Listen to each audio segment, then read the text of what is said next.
If you listened to last week's V-Couragement, you heard us talk about success. If you didn't listen to it, let me give you a quick summary. Success in God's eyes is obedience to God. He wants to give us the desires of our heart.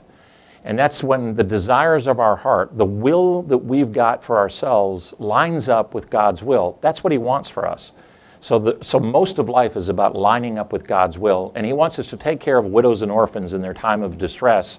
And He wants us to keep from being polluted by the world. So let's talk about how you get there. What is it that will give you the things that God would want for you? Here's an interesting thing. There's a scripture about wealth and honor. And it says that you give us the strength and the power to be able to achieve wealth and honor. Now that's totally against everything we said about success, because we shouldn't be after wealth and honor. Yet it is a biblical principle of wealth and honor coming from God. Here's the deal. If you seek wealth and honor for your own glory, if you seek it for your own ease, and you don't seek it as a servant to be used the way God would have you do it, He may give it to you, but you know, that kind of wealth and that kind of honor can often lead you astray. God gives us the strength that we need, the power that we need in order to create wealth, and He gives us that in order to be exalted and create honor. To be exalted, only God's supposed to be exalted, but yet His Word says, you give us strength that we might be exalted. Now here's the deal. If I'm exalted and I bring glory unto myself, and it's all about me and the me generation, when I listen to some business leaders, and I include Christian business leaders, and all you can hear them say is how hard they worked and how successful they were and what they did and what they did, it makes me want to throw up.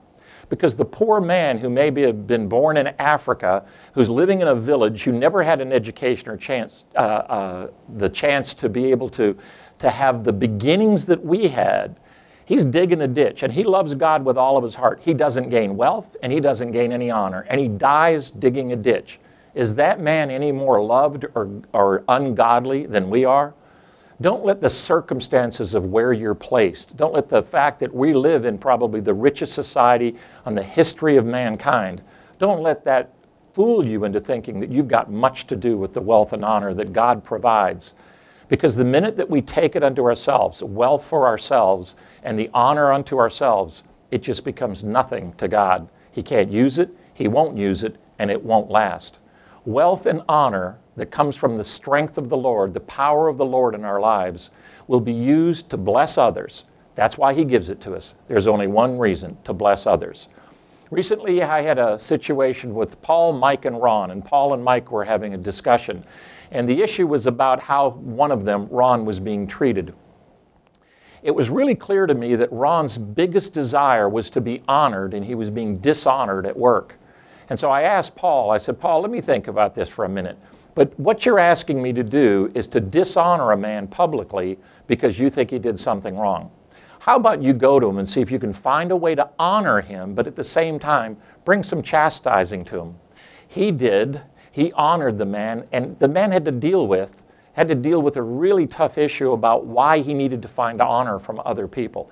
It happens around us every single day. People want honor for themselves, for pride, to be able to stand out, as opposed to be honored so you can say, I am nothing in the sight of my God because He has raised me up to exalt me by His own power, His own might, and His own strength. This has been a V-Couragement from Kingdom Companies. Have a great and blessed day.